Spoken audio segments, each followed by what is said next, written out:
Welcome back to the Deep Dive.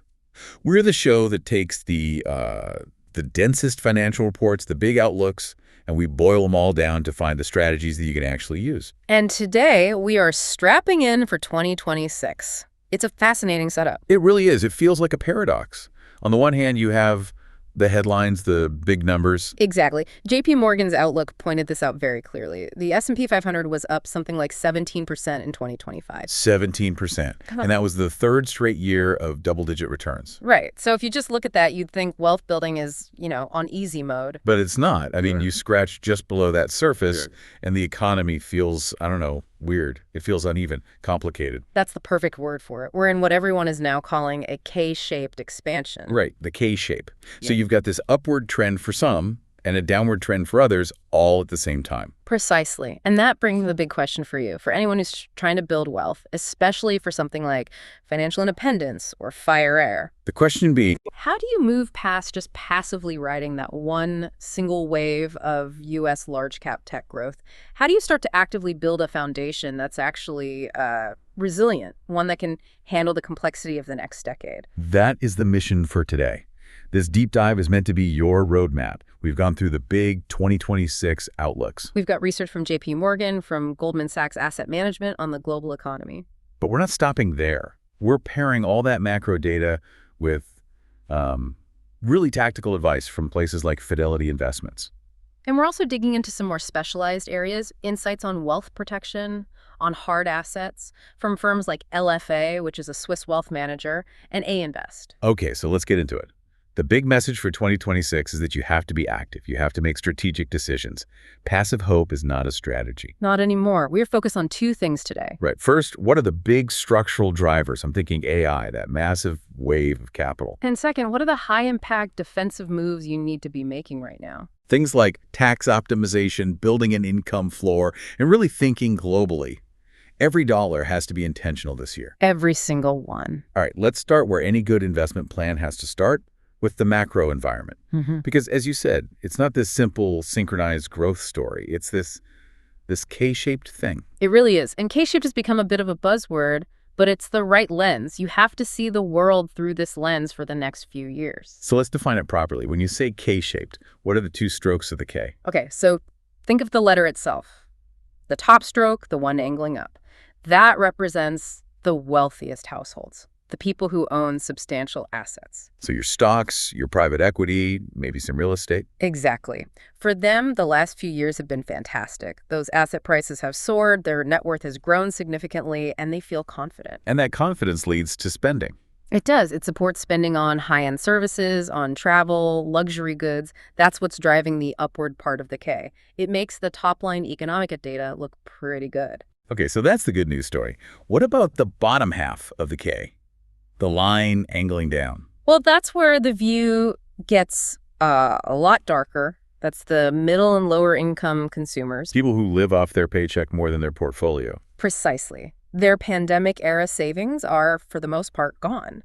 And while we've seen some wage growth, a lot of that has been eaten up by just the cumulative effect of inflation over the last few years. Right. It's one thing for your salary to go up 5%.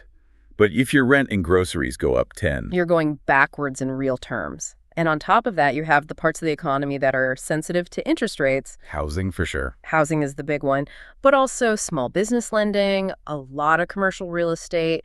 JP Morgan used the word soggy to describe those sectors, and I think that's perfect. They just feel sluggish. So you have this paradox, a booming S&P 500, but underneath it, the actual cyclical momentum of the broad economy is, well, it's pretty modest. It is, and that has to be an absolute nightmare for the Federal Reserve. How so? I mean, how do you set one interest rate policy for two completely different economies? You do it very, very carefully. It forces them onto what we'd call a measured easing path.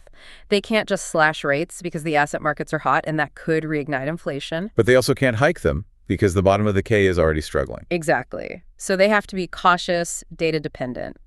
And looking into 2026, the picture gets even more complicated. We actually expect things to heat up a little at the start of the year. Heat up? Why? Because of the impact of something called OBBA. OBBA. Okay, you have to unpack that acronym for us. So OBBA stands for the Omnibus Budget Bipartisan Agreement. It's It's really just a placeholder name for this massive, multi-trillion-dollar legislative push. What's that? It covers all the big spending imperatives, the infrastructure bills, the energy subsidies from the Inflation Reduction Act, maybe more defense spending. So a huge amount of government money flowing into the economy. A huge amount. And that acts as a major fiscal stimulus. It creates massive demand for labor, for materials. Steel, copper, construction workers. All of it. And that demand, that's inflationary. It heats up growth and inflation in the first half of 2026. Okay, so we get a hot start to the year, but does it last? That's the twist. Later in the year, we expect other forces to act as a drag.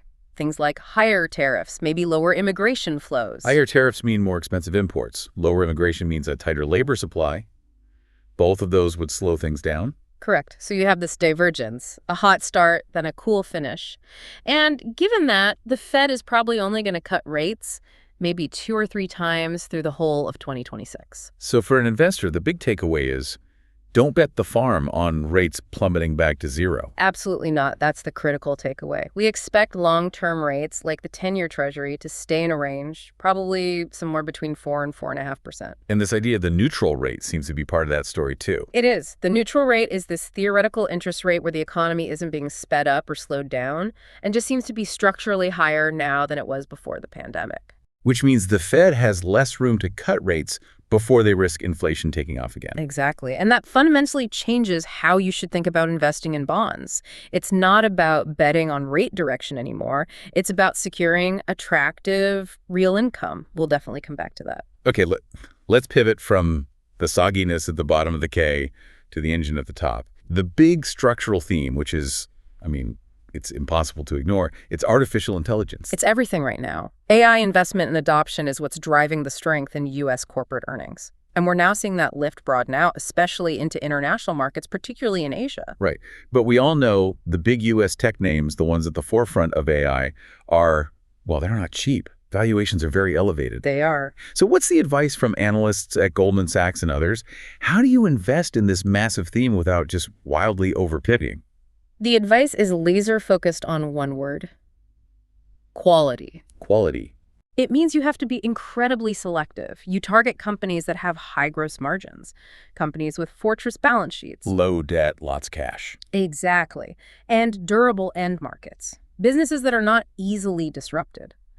This focus on quality helps you lean into the secular, decade-long trend of the AI build-out. Without getting burned by some cyclical bet on a company that has a flashy story, but no real economic moat. That's it. The risk here isn't that AI suddenly stops working. The risk is that you've paid a huge premium for a company that can't deliver the earnings to justify it. What's really fascinating to me, though, is how the opportunity is moving beyond just the big, obvious mega-cap names. Where's that next layer of growth in the AI supply chain? It's in the enablers. We call them the picks and shovels companies. The ones selling the tools to the gold miners. A perfect analogy. It's the specialized firms in the small and mid-cap space. They're providing the things the big hyperscalers desperately need. Advanced cooling technology for data centers, next-gen power management, new kinds of materials, specialized connectivity. Let's talk about the scale of what those hyperscalers are doing, because I don't think people fully grasp it. Goldman Sachs pointed out that analysts have just repeatedly, massively underestimated their spending. The numbers are stunning.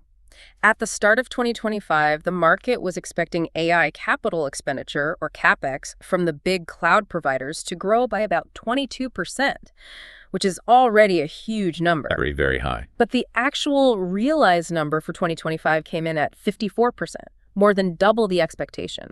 And it's still expected to grow dramatically from there into 2026. They're just throwing unbelievable amounts of money at this. Unprecedented amounts. And you have to ask, where is that money going? This is a fundamental transfer of value. A transfer of value. I like that phrasing. So where does it land? A huge chunk of it is landing in what we call the private markets. When a company spends, say, $50 billion on new data centers and the energy infrastructure to power them, that money flows to private equity funds, to infrastructure funds, to private credit vehicles that actually finance and build these physical things. So for the average person listening, this suggests that getting some kind of exposure to infrastructure is becoming, it's not just a defensive play anymore. It's actually a core part of the AI growth story. It's essential. Whether you access it through a listed company or a specialized fund, you have to be thinking about the physical world that this digital revolution is being built on. Okay, so that leads us perfectly into our next topic. For years, the easiest and best strategy was just to be super concentrated. It was. You bought U.S. large-cap growth stocks, you were light on bonds, and you basically ignored everything happening outside the United States. And it worked. But now, JP Morgan is saying that very strategy has left a lot of investors, and I'm quoting here, offsides. Offsides is a great way to put it. It means your portfolio is just fundamentally misaligned with where the market is shifting. Can you explain that a bit more? Think of your portfolio as a giant container ship. For years, you've been relying on one single massive engine to power it across the ocean, that engine being U.S. large-cap tech. It was fast for a long time, but that concentration carries a huge amount of what we call idiosyncratic risk. Risk that's specific to just that one area. Right. So when other engines started firing up in 2025, when bonds rallied, when international stocks started to surge, that one engine ship missed out. And it remained dangerously exposed to anything that might go wrong with that single engine. And the risk of that concentration is, it's higher than it's ever been. It's dramatic. The U.S. market has a record level of concentration. The top 10 companies make up more than 40% of the S&P 500's total market cap. 40%. That's just a staggering number. It is, and it means if just one or two of those 10 companies has a bad quarter and earnings disappointment, it has an outsized negative impact on your entire portfolio. Which is why 2026 has to be the year of diversification. It has to roar back, and not just as a defensive move to reduce risk, but as a genuine source of alpha, of outperformance. Okay, so let's talk about international markets. I feel like I've been hearing the argument for them my whole life. They're always cheaper, but they just never seem to catch up. Why is 2026 different? It's a fair question, and I think the difference this time is that you have structural reforms finally meeting those better valuations. It's a combination of risk reduction and a real fundamental opportunity. Okay, what's the fundamental case? The key thing is that the earnings growth gap between the U.S. and the rest of the world has narrowed dramatically. For 2026, analysts are expecting about 10% earnings growth from international markets. Which is pretty competitive with what's expected for the U.S. It is, especially when you consider the U.S. giants are coming off such a high base, so their growth is harder to maintain. And what are the tailwinds that are supporting that international growth? There are a few. You have strong nominal growth in a lot of countries, plus fiscal stimulus flowing around the world. But the really critical piece is genuine shareholder-friendly policy changes. Where are we seeing that? Europe and Japan are the key examples. Japan's corporate governance reforms are a huge deal. They are pushing companies to finally use the massive piles of cash on their balance sheets. To increase dividends, buy back stock. Yes. It's a complete shift in corporate philosophy, and it's incredibly supportive for value sectors and for financials over there. And all this is happening while the valuation gap is still huge. It's massive. The U.S. equity premium, how much more expensive U.S. stocks are compared to international ones, is still around 34%. The long-run average is closer to 19%. So there's a lot of room for international markets to run just to get back to normal. A huge amount of room. And that's before you even factor in the AI theme broadening out. Think about Asia, Korea, Taiwan, Japan. They are deep in the semiconductor supply chain. Even Chinese tech, despite the geopolitics, is still fundamentally tied to this global growth story. Okay, let's switch to the other side of the portfolio, fixed income. As we established, it's not about making a big bet on rates falling. Yeah. So what is the role of bonds now? The role of bonds is twofold. It's about securing real income, and it's about deploying active security selection. So less about big macro bets, more about finding specific opportunities. Exactly. The goal is to maximize your yield without taking on a ton of duration risk. That's the risk that your bond prices fall if interest rates go up. And with short-term rates where they are, you can get a decent return. You can. The 2-year Treasury is hovering between, say, 3.5 and 3.75%. That's an attractive current yield that provides real stability, something bonds haven't really offered for more than a decade. So where should investors be looking to find that income? Let's start with credit. Credit markets are where the opportunities are concentrated. High-yield bonds, for example, still look attractive. Even with all the recession talk that's been swirling around. Well, the companies issuing those bonds are in surprisingly good shape. Their credit metrics are strong, and default rates have stayed pretty low, defying those recession fears. But the really compelling opportunity, I think, is in securitized credit. Specifically. So specifically, the AAA-rated tranches of collateralized loan obligations, or CLOs. Okay, you say CLO, and I think a lot of people's minds immediately go to the 2008 financial crisis. It sounds complicated and, frankly, pretty scary. And that's an understandable fear. But the CLOs of today are structurally very different from the mortgage-backed securities of 2008. Break it down for us. What is a CLO? A CLO is a portfolio of diversified corporate loans, usually leveraged loans. And that portfolio is sliced up or tranched into different levels of risk. Like floors in a building. A good way to think about it. The AAA-rated tranche is the penthouse. It's at the very top. It gets paid first, and it's protected by all the other tranches below it, which act as a massive structural cushion. So if some of the underlying loans default, the lower tranches take the hit first. Exactly. The historical default rate for AAA-rated CLOs, even through major downturns, has been basically zero. And why are they attractive now? They offer really attractive floating rate income. That means as interest rates go up, the coupon they pay you also goes up. So they offer a high-quality, high-yield income stream that also protects you from rising rates. That structural protection is key. What about emerging market debt? How does that fit in? Emerging market debt, or EMD, is another big opportunity. Both the bonds issued in local currencies and the ones issued in U.S. dollars. Why is that? They stand to benefit a lot from the Fed's slow, measured easing path. When the Fed eventually cuts rates, it generally leads to a weaker U.S. dollar. Right. A softer dollar gives emerging market central banks the green light to cut their own domestic interest rates without worrying about capital flying out of their country. Which would be good for their bond prices. Very good. It means you can get strong income yields from those local bonds, plus the potential for capital appreciation as their rates fall. It makes EMD a really crucial piece for both diversification and potential outperformance in 2020-26. Okay, let's shift gears. We've talked about the global markets. Now let's bring it home and talk about personal resilience. The tools you need, especially if you're chasing fire, to build a buffer against all this volatility. And we have to start with taxes. Based on insights from Fidelity, tax efficiency is the most powerful tool you have for long-term wealth. It's not about what you make, it's about what you keep. It really is, and there are some big legislative changes happening in 2026 that you have to be ready to exploit. The biggest one is a change to the SALT deduction cap. The state and local tax deduction. That $10,000 cap has been a huge source of pain for people in high-tax states like California, New York, New Jersey. A massive source of pain. For years, it's forced millions of people who would normally itemize their deductions to just take the standard deduction instead. So what's the new rule, and how big a deal is it? It's a very big deal, but it's temporary. That's the key. For the tax years 2025 through 2028, that cap quadruples. It goes from $10,000 to $40,000 for single filers. $40,000. That's a huge jump. It's a potential game changer. By letting you deduct up to $40,000 in state income and property taxes, it's going to push a ton of households back into the camp where itemizing makes sense again.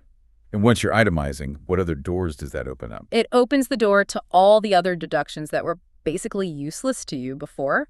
The big ones are large charitable contributions and significant mortgage interest payments. So this is something you need to be reevaluating with your tax advisor, like right now. Immediately. Now, there is some complexity here. You mentioned high earners. There are income phase-outs on this new deduction. Okay, what are the numbers? The full $40,000 deduction starts to phase out once your modified adjusted gross income, your MAGI, gets above $500,000 for a single filer. By the time you hit $600,000, it goes back to the old $10,000 cap. So it's really targeted at that affluent but not ultra-wealthy group. Correct. But for anyone in that window, especially if you're in your peak earning years right before fire, maximizing this temporary 4-year opportunity is just essential. Okay, what's the other big tax change, especially for those who are a bit older? It's a new senior deduction. Another really powerful, easy win. What are the details? If you're 65 or older, you may be eligible for a new $6,000 deduction.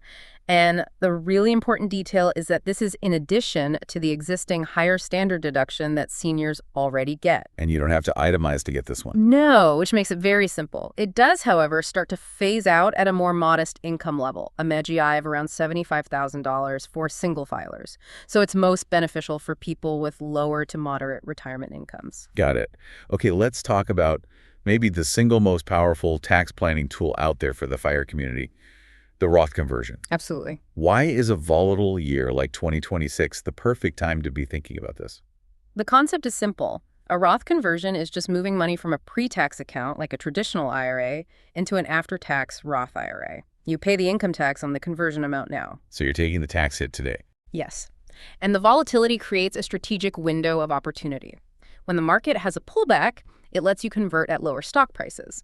And that means a smaller, immediate tax bill. Can you give us a concrete example of how that works? Sure. Let's say you want to convert $100,000 worth of stock from your traditional IRA to a Roth. If the market is at an all-time high, you convert the 100 grand, you pay tax on the full 100 grand. Okay. But let's say 2026 has a 15% market correction. Suddenly, that same block of stock is only worth $85,000. Right. You can convert the exact same number of shares, but your tax bill is based on only $85,000. If you're in, say, a 25% federal tax bracket, you just saved yourself almost $4,000 in taxes right there. And then when the market recovers, all of that bounce back and all the future growth is now happening inside the Roth, totally tax-free on qualified withdrawals. It's a massive arbitrage opportunity. And it's not just about the immediate savings. Roth IRAs give you incredible control in retirement because they are not subject to required minimum distributions or RMDs for the original owner. You control when you take the money out. You control everything. You get to manage your taxable income year by year, which helps you avoid getting pushed into a higher tax bracket or paying higher Medicare premiums. And for high earners who can't contribute directly to a Roth, there's still the backdoor Roth strategy. That's right. The backdoor Roth is where you make a non-deductible after-tax contribution to a traditional IRA and then immediately convert it. It's a smart, fully compliant way to get money into that tax-free growth bucket. Okay, let's circle back to those RMDs. One of the biggest fears for any retiree is something called sequence of return risk. Can you define that for us? Sequence of return risk it's the nightmare scenario. It's the danger of having the market crash right at the beginning of your retirement, just as you start taking money out. So you retire on a Monday, the market drops 20% by Friday, and you still have to sell stocks to pay your bills. Right. And by selling at those depressed prices, you are locking in your losses. It permanently damages your portfolio's ability to recover and last for your entire lifetime. So how do you fight that, especially with these mandatory RMDs? Fidelity points out a really clever timing strategy. RMDs now start at age 73, though that's moving to 75 in a few years. They're usually due by December 31st. Okay. But your very first RMD can be delayed until April 1st of the following year. Wow, I see where this is going. So if 2026 turns out to be a really bad year for the market, you could delay taking that first RMD until April of 2027. It gives the market 4 extra months to potentially recover before you're forced to sell. Now, that would mean you'd have to take 2 RMDs in 2027, which could have tax implications. It would. It could bump up your tax bill for that 1 year, but it might be well worth it to avoid decimating your capital base right at the start of your retirement. It's a highly tactical move. Okay, let's talk about the ultimate defense against all this volatility, building a guaranteed income floor. This is so critical for the financial independence part of FIRE. You need income sources that are rock solid, that are guaranteed to cover your essential expenses. Your housing, your food, your healthcare, the must-haves. The must-haves. Because once you have that secure income floor, it gives you peace of mind. And it frees up the rest of your portfolio, your growth assets, to do what they're supposed to do, which is grow over the long term without you having to worry about selling them at the wrong time. And one of the main tools to build that floor is a fixed income annuity. It is. An annuity is just a contract with an insurance company. You give them a lump sum of money. Usually a smaller portion of your total portfolio. A smaller, dedicated portion. And in exchange, they give you a dependable, guaranteed income stream, either for a set number of years or for the rest of your life. And what you're really doing there is shifting risk. You are shifting 2 of the biggest risks in retirement off of your personal balance sheet and onto the insurance companies. First is longevity risk, the risk of outliving your money. Second is market risk. This lets you be more aggressive and strategic with the rest of your portfolio. We also have to talk about protecting against the one thing that can absolutely wreck any FIRE plan, and that's the cost of long-term care. It can be catastrophic. The median annual cost for an assisted living facility was over $70,000 in 2024. That can drain a multi-million-dollar portfolio in a hurry. And traditional long-term care insurance has become almost prohibitively expensive. It has, which is why we've seen the rise of these hybrid policies. A life insurance policy or an annuity with a long-term care rider attached. Exactly. The beauty of these is their flexibility. If you never end up needing the long-term care, the cash value of the policy can grow and your heirs still get a death benefit. But if you do need care, you can draw from the policy to cover those costs. It's a way to ensure those catastrophic expenses don't completely derail the wealth you've spent a lifetime building. All right, let's move into our deep dives on specific assets. And we have to address a risk that I think a lot of U.S.-based investors just ignore, which is the risk to the U.S. dollar itself. We tend to see it as the world's default currency, as invincible, but LFA, the Swiss wealth management firm, points out that it's actually quite vulnerable right now. Why specifically in the 2026 context? What are the threats? It's a dual threat. The first is just persistent compounding inflation. It's a silent tax. Since the year 2000, the U.S. dollar has lost over 40% of its purchasing power. 40%. Yeah. Just eaten away by price increases. Just gone. The second threat is macroeconomic. You have record national debt, you have unpredictable fiscal policy, you have political instability. All of that erodes the dollar's appeal as a truly neutral store of value. So if diversification has to go beyond just stocks and bonds, we have to talk about tangible assets. Let's look at the outlook for gold and silver from A Invest. They have a pretty staggering price target for gold. They do. They see a path to $5,000 an ounce by late 2026. And the reasoning for that has moved way beyond just gold as a hedge against inflation. So what are the structural forces driving it? The biggest one is sustained buying from central banks around the world. Not from individuals, from governments. From governments. Particularly in countries that are not aligned with the West. They are buying up 25 to 30% of all the gold that's mined each year. They are strategically, consistently diversifying their national reserves away from the U.S. dollar. This is the de-dollarization trend we keep hearing about. This is it, in action. It's not a theory anymore. You have countries like Russia, India, Saudi Arabia, China that are actively looking for ways to settle trade deals for oil, for other commodities outside of the U.S. dollar system. And gold is seen as the neutral, politically safe alternative. It's the ultimate neutral asset. Yeah. And the structural demand from huge price-insensitive buyers is what's putting a very high floor under the price. And what about silver? It has a dual appeal, right? It does. Silver acts as a monetary metal, sort of like a mini gold with that same geopolitical hedge appeal. Right. But it also has this huge and growing component of industrial demand. Driven by green technology. Exactly. Electric vehicles, solar panels, all kinds of electronics. As the world pushes harder toward renewable energy, the industrial demand for silver is on a structural, multi-year uptrend. It's a powerful 1-2 punch. Okay, the other big wealth preservation hedge that LFA highlighted is a currency, the Swiss franc. Why the CHF over, say, the euro or the pound? The Swiss franc is just a fundamentally different beast. It's considered a true hard currency. What makes it a hard currency? It's built on a foundation of decades of prudent fiscal policy, very low public debt, political neutrality, and a fiercely independent central bank. And crucially, their inflation is incredibly low. The forecast for Swiss inflation in 2026 is around 0.5%. 0.5%? Wow. So for a high net worth individual, holding assets denominated in Swiss francs provides essential currency diversification. It's a buffer against U.S.-specific policy mistakes or dollar weakness. It's a global anchor of stability. But what about for our audience that isn't necessarily high net worth? For someone just starting on this journey, what's an accessible way to get that kind of currency exposure? That's a great question. You don't need a Swiss bank account to do this. The easiest way for a retail investor is probably through currency-focused ETFs. You can buy an ETF that holds Swiss francs. Okay. Or alternatively, you can look at global bond funds that have a significant allocation to Swiss government bonds or high-quality Swiss corporate bonds. The goal is the same.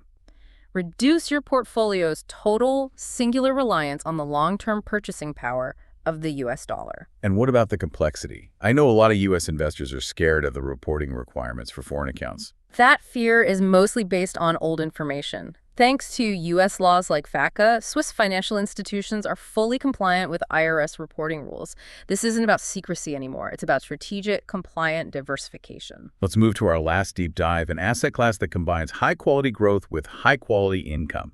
It seems almost perfect for a long-term FIRE strategy. And that's renewable energy infrastructure. It's really come of age. For a long time, it was seen as a speculative, subsidy-driven sector. But now, assets like wind, solar, hydro, They are a mature, investable asset class. And that maturity is being driven by huge political tailwinds. Enormous tailwinds. The Paris Agreement, the EU Green Deal, net zero commitments all over the world, that provides decades of regulatory support. But the real key is that the economics now stand on their own. You mean it's not just about subsidies anymore? Not at all. The cost transformation has been incredible. The average price of a solar panel has fallen by almost 90% in the last 20 years. 90%. Renewables are now, in many parts of the world, the absolute cheapest source of new electricity generation. That's what pushes it firmly into the category of dependable, low-risk infrastructure. So what makes it so uniquely attractive for a FIRE investor who needs that stable, inflation-beating cash flow? It's the contracts. The stability comes from long-term contracting. The revenue is typically backed by what are called power purchase agreements, or PPAs. So the owner of the wind farm signs a long-term contract to sell their electricity. Exactly. They sign a contract with a highly creditworthy counterparty, like a government, a big utility, or a major corporation like Amazon or Google. And these contracts can be for 15, 20, even 25 years. It gives you incredible revenue visibility. And the really critical piece for anyone worried about inflation over a long retirement is the indexation in those contracts. That is the secret sauce. Many of these PPAs have inflation indexation clauses built right in. As the consumer price index goes up, the price they get paid for their power also goes up automatically. So it protects the real inflation-adjusted value of your investment returns. Precisely. It's the perfect structure for managing long-term inflation-sensitive liabilities, like your future healthcare costs. So what kind of returns are we talking about here, and how can a regular investor get access? For a typical European infrastructure equity strategy focused on these long-term contracted assets, you might be targeting a net return of 8 to 10%. And that's a mix of income and growth. It is. They typically provide an average annual yield or cash distribution of around 5%, with the rest coming from the appreciation of the underlying assets. And for the retail investor? Access has gotten a lot better. While a lot of the best opportunities are still in private funds, there are now publicly traded options. You can look at clean energy infrastructure ETFs or specialized listed companies that own these kinds of assets. It's a great way to get liquid exposure to this very scalable, income-focused theme. Okay, that was an incredibly dense deep dive. We've gone from global AI spending all the way down to the nitty-gritty of the U.S. tax code. Let's try to distill this into 4 concrete moves you can make in 2026. The theme through all of this has to be intentionality. You cannot be passive right now. The environment is just too complex. Right. Actionable takeaway number 1. Rebalance and get onsides. Now, this is job number 1. You have to do a really honest, brutal review of your portfolio's concentration. If you look at your portfolio, and a huge chunk of it is still just U.S. large cap tech, near that 40+% concentration level we talked about, you are just taking on a massive, unnecessary risk. So the move is to strategically shift some of that capital. Yes. Shift it into quality international stocks. Take advantage of those lower valuations in Europe, in Japan, and certain emerging markets. And at the same time, fix your fixed income. Move away from just betting on rates and prioritize high-quality income from things like AAA-rated CLOs and high-yield bonds. Okay. Actionable takeaway number 2. Optimize your tax status immediately. This is so time-sensitive. The window is open right now, but it's not open forever. That's right. That quadrupled $40,000 SALT deduction and the new $6,000 senior deduction are only on the books until 2028. You cannot wait. Talk to a tax professional now to see if itemizing makes sense for you again. And on top of that, be ready to pull the trigger on Roth conversions. Be proactive. Have a plan. If the market has a 10 or 15% pullback in 2026, that should be your signal. Use that dip as a strategic opportunity to convert pre-tax money to a Roth, pay the tax on a lower number, and get that money into a tax-free growth environment for decades to come. Love it. Actionable takeaway number 3. Build your essential income floor for peace of mind. This is all about security. You have to eliminate that terrifying sequence of return risk. You do. And you do that by establishing guaranteed in-burn streams that cover all of your essential non-discretionary expenses. So really explore the tools. Look at fixed income annuities. Look at hybrid long-term care policies. By dedicating a small, manageable part of your portfolio to these structures, you're basically buying yourself the freedom to not worry. You shift those big, scary risks to an insurance company, and it frees up the rest of your portfolios to be managed for growth with much greater confidence. And finally, actionable takeaway number 4. Hedge against persistent dollar risk. This is a long-term, wealth preservation play. The dollar has been losing purchasing power for decades, and the macro trends suggest that's not going to stop. Relying solely on U.S. dollar-denominated assets is a long-term risk. Your diversification has to extend beyond just asset classes. So consider tangible assets. The structural demand from central banks makes physical gold and silver a really crucial hedge. And for capital preservation, consider currency diversification. Holding some assets denominated in a stable, hard currency like the Swiss franc is a powerful way to protect the real, long-term value of the wealth you've built. So to wrap it all up, 2026 is just defined by this complexity. You have this massive structural growth from AI happening on top of a lot of cyclical weakness and political pressure. So the path forward isn't simple. It requires aggressive intentionality. It means you are actively selecting high-quality assets, you're leveraging these powerful but temporary tax changes, and you are aggressively diversifying your portfolio beyond just the crowded U.S. market and beyond any single currency. Before we sign off, here's a final provocative thought for you to chew on this week, and it builds on everything we've talked about. We know the AI boom requires this unprecedented build-out of physical infrastructure. Goldman Sachs estimates data centers alone will need 175% more power by 2030. That's a staggering amount of investment, not just in chips, but in power grids, in new energy sources, in logistics. Exactly. So here's the question. Knowing that the infrastructure middle market, the smaller scale, essential projects that often trade at a big valuation discount to the huge mega projects, where in that less crowded middle market is the greatest unpriced opportunity for resilient long-term capital deployment. Think about that leverage point as you make your next move.